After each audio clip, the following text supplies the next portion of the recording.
करू बाळासंगे गोपाळांचा मेळा असं म्हणणाऱ्या संतांची संतभूमी, जुलमी जातीयवादांच्या विरोधात दंड थोपून बंड पुकारणारा महामानव राष्ट्रपिता महात्मा ज्योतिबा फुले, चतुर्वर्ण व्यवस्थेचा चेंदा मेंदा करणारे लोक कल्याणकारी राजर्षी छत्रपती शाहू महाराज आणि भारताची राज्यघटना लिहून माणसाला माणसाची किंमत मिळवून देणारे भारतरत्न डॉक्टर बाबासाहेब आंबेडकर, माता जिजाई, माता अहिल्याई, माता सावित्रीबाई या सर्वच महापुरुषांना आणि महामातांना प्रथमतः अभिवादन करते।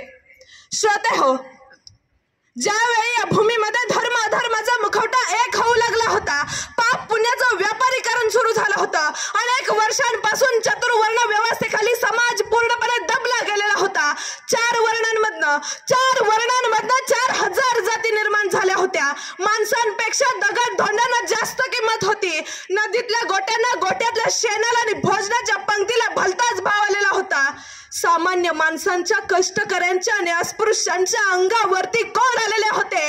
त्यांना खायला भाकरी मिळत नव्हती, प्यायला पाणी मिळत नव्हतं, चालायला रस्ता मिळत नव्हता। 1 रुपयाचं नाणं एका ताटाप्रमाणे वाटत होतं आणि या सामान्य माणसांची ही अशी परिस्थिती निर्माण झालेली असताना इथल्या गोरगरिबांच्या व्यथा, वेदना आणि अश्रू यांची सल इथल्या नियतीला लागायला लागते आणि मग इथल्या गोरगरिबांचा कोंडलेला श्वास मोकळा करण्यासाठी एका महापुरुषाने जन्म घेतला आणि त्या महापुरुषाने इथल्या व्यवस्थेच्या छाताडावरती पाय ठेवून हजारो वर्षांपासून निर्माण झालेल्या विकारांच्या दऱ्या मुजवत विचारांचं वटवृक्ष निर्माण करण्याचं काम केलं। त्या महापुरुषाचं नाव म्हणजे बुद्धी सम्राट डॉक्टर बाबासाहेब आंबेडकर। मित्रांनो, बाबासाहेब म्हणजे नेमका काय हे सांगताना आचार्य अत्रे असं म्हणतात, बाबासाहेब म्हणजे मूर्तिमंत बंड, बाबासाहेब म्हणजे जुलमाविरुद्ध उद्गारलेली वज्राची मुठ होय, बाबासाहेब म्हणजे जातीभेदावर आणि विषमतेवर सोडलेलं चक्र होय, बाबासाहेब म्हणजे धर्ममार्तंडांच्या वर्णवर्चस्वाचा कोतळा फोडून त्यांची आतडी बाहेर काढणारं वाघनक होय। कसं असतं ना मित्रांनो, बलवानांनी दुर्बलांवरती अन्याय अत्याचार करावा आणि विषमतेची विषमल्ली जागोजागी पेरावी, असं हे जंगली जग आहे आणि या जंगली जगात समतेच्या प्रकाशात, ममतेच्या सावलीत आणि हक्काच्या कवच कुंडलात समस्त मानवांसाठी न्यायाची प्रतिसृष्टी निर्माण करण्याचं काम डॉक्टर बाबासाहेब आंबेडकरांनी केलं। पण एवढं सगळं करून सुद्धा कित्येकांच्या कपाळावरती अट्ट्या पडतात। काही जण तर बाबासाहेबांना फक्त दलितांचेच पुढारी मानतात, पण लक्षात घ्या, बाबासाहेब हे कोणत्याही जाती धर्माचे नसून ते सदैव भारत देशाचे नेते होते आणि म्हणूनच त्यांनी स्वतः भारताची राज्यघटना लिहिली आणि त्यामुळे तर अमेरिकेसारख्या प्रगत देशात सुद्धा महिला राष्ट्राध्यक्ष बनू शकल्या नाहीत, पण भारतामध्ये पंतप्रधान पदावरती इंदिरा गांधी, राष्ट्रपती पदावरती प्रतिभाताई पाटील आणि लोकसभेच्या सभापती पदावरती सुमित्रा महाजन बसू शकल्या। हीच तर बाबासाहेबांनी लिहिलेल्या राज्यघटनेची ताकद आहे मित्रांनो।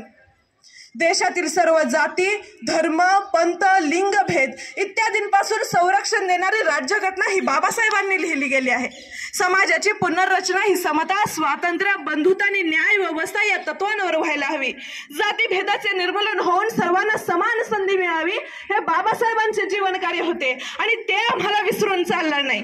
शिक्षणाची कवडे सर्वांना खुली व्हावीत यासाठी त्यांचा अटोकाट प्रयत्न होता आणि आज तो आपल्याला सफल होताना दिसत आहे।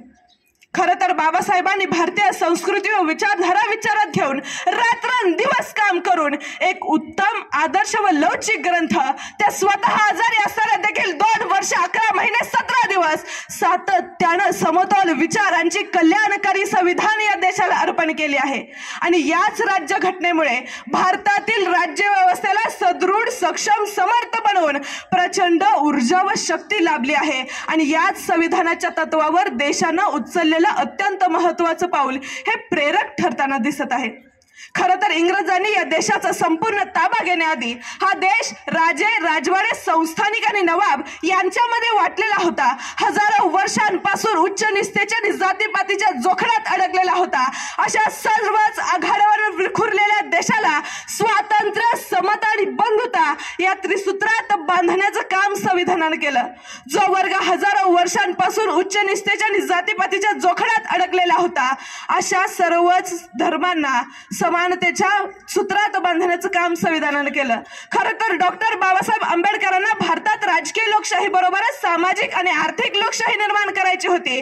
त्यामुळे त्यांनी प्रत्येकाला समान मूल्य, समान प्रतिष्ठा आणि समान संधी या संविधानाच्या माध्यमातून दिले. आणि यावरूनच हे लक्षात येतं की डॉक्टर बाबासाहेब आंबेडकरांनी राज्यघटनेचा केंद्रबिंदू हा माणूस आणि त्याचा सर्वांगीण विकास हाच मानला होता. खरं तर माणसासाठी निर्माण केलेल्या कारागृहात मी स्वतः राहणार नाही आणि माझ्या गोर गरीब बांधवांना सुद्धा राहू देणार नाही. नव्या विचारांचं सुरुंग लावून हा सुरुंग फोडून आम्ही बाहेर पडू, अशी उद्घोषणा त्यावेळी बाबासाहेब आंबेडकरांनी केली. आणि अशा प्रकारे त्यांनी सर्वच सामाजिक परिवर्तन घडवून आणलं. आणि त्यामुळेच तर आज देखील बाबासाहेबांना माणसातला देव असं समजलं जातं.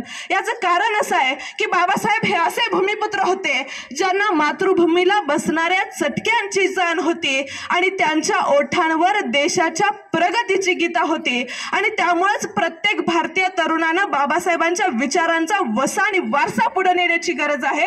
त्यामुळे जाता जाता मी तुम्हा सर्वच तरुणांना एक संदेश देऊ इच्छिते. हे हात उत्सुकलेले दगडांच्या वर्षावाला रोखा ते लावा देशाच्या प्रगतीला. धन्यवाद. इथं बोलण्याची संधी दिल्याबद्दल मी सर्व शिक्षक, शिक्षकेतर कर्मचारी आणि संस्थेचे संस्थापक या सर्वांचेच आभार मानते. धन्यवाद.